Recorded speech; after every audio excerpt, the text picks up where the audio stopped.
Tom went for a takedown.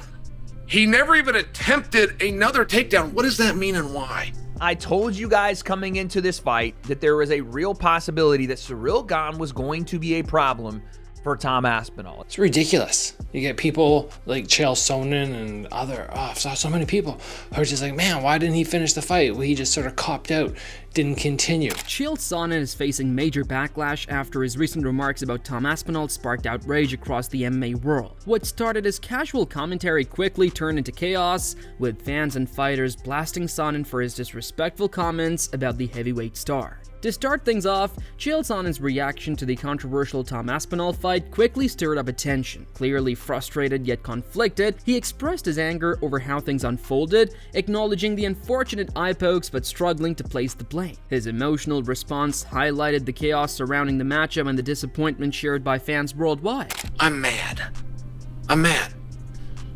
But I don't know who I'm mad at. Tom did not do anything wrong. Tom was poked in the eye. As a matter of fact, he was poked in both eyes. Now, I don't believe Ciryl did that on purpose. So, I also can't or am not mad at Ciryl, but I am mad. I'm looking for somebody to blame. But I don't quite know who to blame. Now, before we get to that, okay, there was a pretty interesting fight going on. Following that, Chael went on to break down the matchup, emphasizing Tom Aspinall's physical advantages and knockout power. He noted that while Ciryl Gane's kickboxing pedigree is undeniable, Tom's youth, size, and finishing ability made him a real threat. Sonnen reflected on how many believed Tom could dominate either standing or on the ground before the chaos ended the fight. Tom has the power to just go knock him out. We're not saying Tom's a better kickboxer. We get that Ciryl did that for many years of his life. We get that Ciryl had over 30 professional kickboxing bouts. But Tom, a little younger, a little bigger, shown to have a little bit better power, if you just want to look at results, and has the ability to knock him out. However, if Tom tests that and doesn't knock him out, he'll just take him down and beat him up. Moreover, Anthony Smith and Chael Sonnen both expressed deep frustration over how the fight ended, saying they felt robbed of the chance to truly assess Tom Aspinall's skill set. Sonnen admitted he wanted to see how Tom would respond to adversity, whether he'd adjust, wrestle, or trade strikes over 5 rounds. But instead, the abrupt eye poke left both analysts disappointed and unsatisfied. Anthony? No, I'm just disappointed. I talked all day yesterday. I just want to see Tom have to overcome some adversity. I want to see what he does when when his first plan of action doesn't work. What's he checked down to? Is he gonna wrestle? Can he compete with Ciryl Gane on his feet for 25 minutes? And I don't get any of those answers, and just like everybody at home, I'm disappointed. Being poked in the eye is illegal, Brendan, but to fight with one eye is very common. The opponent's trying to hit your eye. He's trying to bust up and make your nose bleed. So that part of it does have question for guys like Anthony and I. We're trying to be polite. We're trying to show grace, but in all fairness, if you're the heavyweight champion of the world, you got to fight with one eye at times. Next, Chael Sonnen pointed out that Tom Aspinall entered the fight as a heavy favorite, though even Tom himself admitted the odds didn't feel right. Sonnen highlighted how Aspinall respected Ciryl Gane's skill set, recognizing the similarities in their movement, striking, and composure. Still, Chael noted one key difference: Gane's superior defensive awareness inside the cage. 3.5 to 1 favorite. Tom told everybody that was willing to listen, I shouldn't be a 3.5 to 1 favorite. I don't overly like Ciryl Gane, but I recognize how dangerous Ciryl Gane is as an opponent, particularly with my style. Tom Canton said, he said, look, all the problems that I give, he has the same problems. I move well on my feet for a heavyweight. I'm strong on my feet for a heavyweight. I'm not afraid to step in and trade for a heavyweight. He does all of those same things. There was one noticeable exception, which is Ciryl defensively was better on his feet. Moreover, Chael Sonnen continued by analyzing the brief exchanges between Tom Aspinall and Ciryl Gane before the unfortunate ending. He noted how Gane's experience and composure were evident even in those short moments. Sonnen pointed out that Tom's early takedown attempt and his decision not to pursue another raised questions about whether Gane's defense or Tom's strategy shifted mid-fight. Ciryl does have the ability to roll from some of that experience he had. I just bring that to you because that was on display. We had 2 minutes and 33 seconds. but it was on display. I mean, these guys went out and they got to know one another. Tom went for a takedown. He never even attempted another takedown. What does that mean and why? Do we have enough evidence to come to the conclusion that Tom couldn't take him down, or at least that Tom believed he couldn't take him down? It's a guess. I don't know if we have a definitive answer to that, but it is definitely a talking point that's coming out of this fight. Meanwhile, Michael Bisping vividly described the early moments of the fight, highlighting how both heavyweights wasted no time trading heavy shots. He pointed out Tom Aspinall's aggressive start, pressing forward with combinations and a sharp knee, while Ciryl Gane surprisingly stood his ground instead of using his usual movement-based strategy. The intensity was high as both men exchanged powerful strikes early on. They engage early, straight at it. Tom just cracked him. Cyryl's throwing out a jab. Cyryl's not moving. Tom goes forward, throws an attack, backs Ciryl up. I thought the game plan from Ciryl Gane would have been stick and move, but he just stuck Tom with the right hand. He's standing his ground. He's certainly not running away. The question is, when is Tom going to shoot? The Tom's going on the hunt. Both men swinging big here. Oh, good knee from Tom. 1-2 from Tom. Similarly, Paddy Pimblett voiced his disappointment over the abrupt ending, calling it one of the most frustrating moments in recent memory. He described how devastating it was to see the fight halted by such an unfortunate accident after Tom Aspinall's long layoff. Paddy emphasized how serious the eye pokes appeared, acknowledging that Tom's reaction made it clear he couldn't continue. One of the biggest disappointments ever when it comes to a card. Yeah, lad, that's nasty the way both them fingers go in there. Like, lad, this fight can't end like this, lad.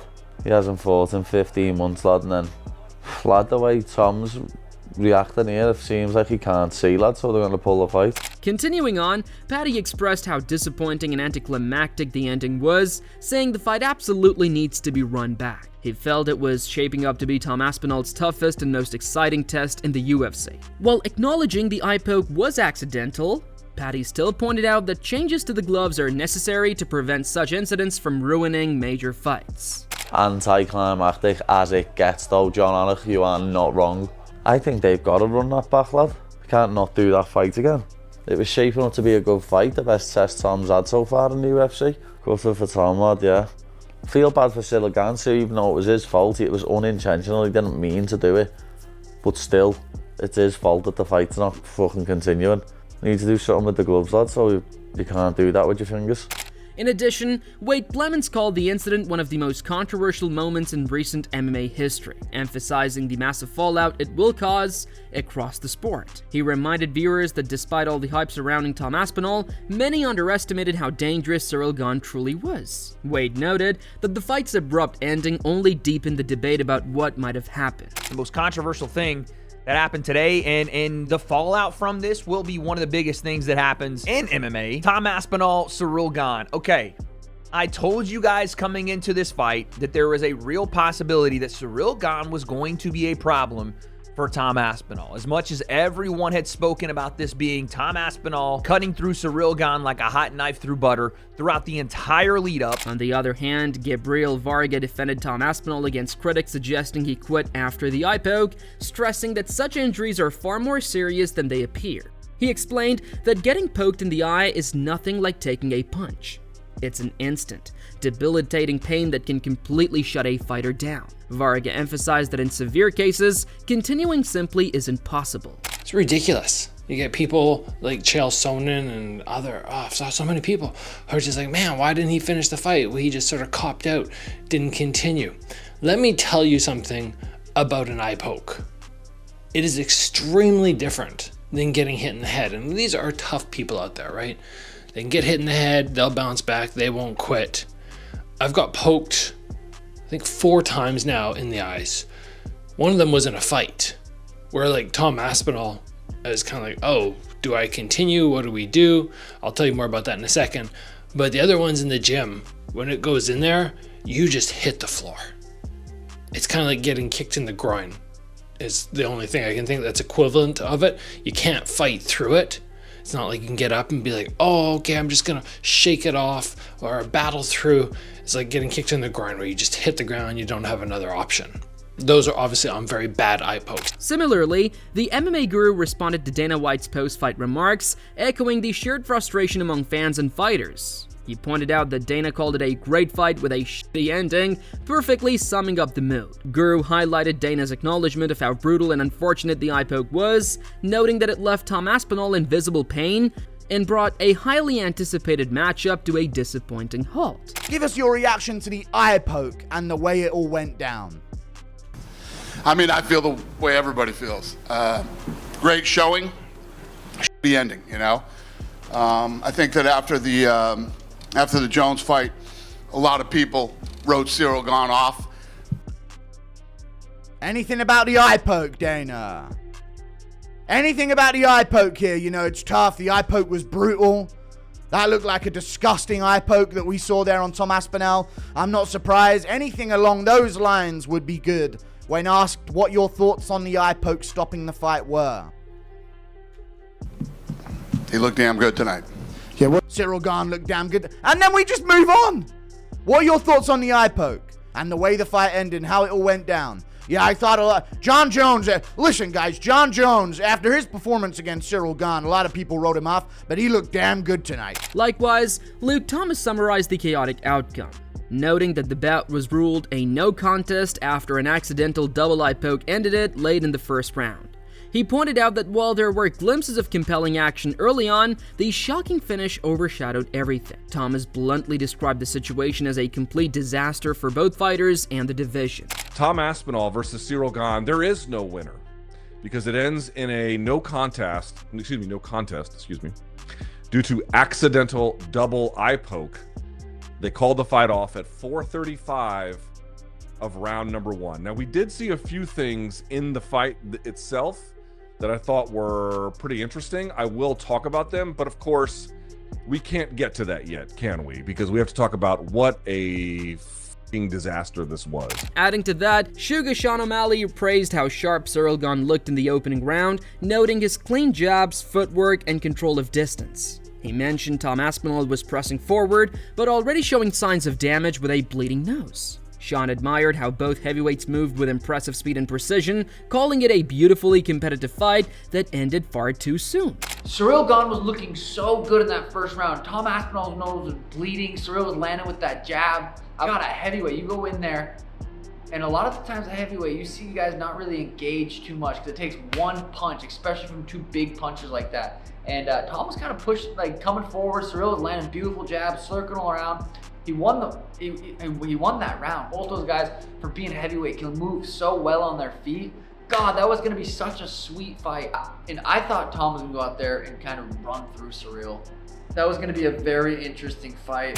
Furthermore, Kamaru Usman reflected on the disappointing conclusion of the Aspinall versus Gane fight, saying it wasn't the outcome anyone wanted. Not the fans, not the promotion, and not the fighters. He explained that the UFC likely hoped this matchup would clearly establish the next true heavyweight king. But instead, the result left all those questions completely unanswered. Not the ending that everybody wanted, Henry. Not the ending everybody wanted. And obviously, there's a lot of people that are upset. And I think even the brass, I think even the company is a little I won't say they're upset, but I think they're a little disappointed with the outcome, because I think they wanted a definitive stamp on who they were going to now be pushing and promoting as the baddest man on the planet. And I feel like they didn't really get those questions. Then, Henry Cejudo broke down the fight by noting that Cyril Gane showed impressive composure and confidence, refusing to be intimidated by Tom Aspinall. He pointed out that Tom seemed eager to finish early, chasing a knockout like he often does, while Gane stayed calm and strategic. Cejudo acknowledged the unfortunate eye poke, admitting that while some might question Tom's decision to stop, eye injuries are serious and can't be ignored. Man, Cyril Gane did not, he was not afraid of Tom. And it looked like Tom was antsy to kind of get the finish a little bit, because he's been so accustomed to finishing everybody that he was almost racing for the knockout. And he did clip Gane, but Cyril Gane's composure was different. His movement, his composure, and the fact that he was taking chances was the difference in this fight. You know, there was that eye poked in that fight. Unfortunately, this is that happens. And it's the same referee that happened with me, happened with him. So it just don't take much. You know what I'm saying? Like Tom, you got to take him for his word. You know, he did get papped up. I could see why people are saying that he possibly took the easy route out, because maybe to regroup. But I mean, it is what it is, bro. I mean, that eye is the eyes. I mean, fuck, dude, I'd be the first one to be hating right now. Finally, Kamaru Usman defended Tom Aspinall, stressing that the eye pokes were purely accidental and not his fault. He explained that the real issue came afterward in how the situation was perceived and discussed online. Usman pointed out that MMA fans can be inconsistent and emotional, often reacting without full context, which fuels unnecessary backlash and misunderstanding around incidents like these. Leave him out of this. He did nothing to cause any eye pokes in either one of the fights. So leave him out of this. But listen, it's not Tom's fault. I would say this out of the gate. It's not Tom's fault. What then transpires after the incident is, I guess, how it was handled, the back and forth is and the same thing with you, Henry. I think this is the one thing that you're not understanding with kind of how the fans perceive things. We know MMA fans are wishy-washy at times, and you have to see how they perceive all it. the time. It's okay, yes, all the time. But you have to see how they perceive this. What started as a heated post-fight discussion spiraled into a storm of controversy. Chael Sonnen's raw and emotional breakdown of the Tom Aspinall vs. Ciryl Gane fight, meant to dissect the chaos and confusion, quickly ignited outrage across the MMA community. His words, intended as analysis, were instead seen as harsh and dismissive toward Aspinall, turning a routine commentary into a full-blown backlash that split fans, fighters, and analysts down the middle. From Sonnen's emotional rants to Paddy Pimblett's heartbreak and Kamaru Usman's defense, one thing is certain: this moment will be remembered not just for the eye poke, but for how the MMA world reacted to it. Because when tempers flare, narratives clash, and emotions take over, even the most respected voices can find themselves at the center of the storm. But now it's your turn. Do you think Chael Sonnen went too far with his comments, or was he just speaking his truth? Was the backlash fair, or has the MMA fandom become too sensitive to raw opinions? And most importantly, should Tom Aspinall vs. Ciryl Gane be run back immediately, or should the division move on? Drop your thoughts in the comments below, and if you love deep fight analysis, real reactions, and no-filter breakdowns of MMA's biggest controversies, make sure to hit that subscribe button, turn on the notifications, and drop a like, because this isn't just fight talk, this is where the MMA world speaks its mind.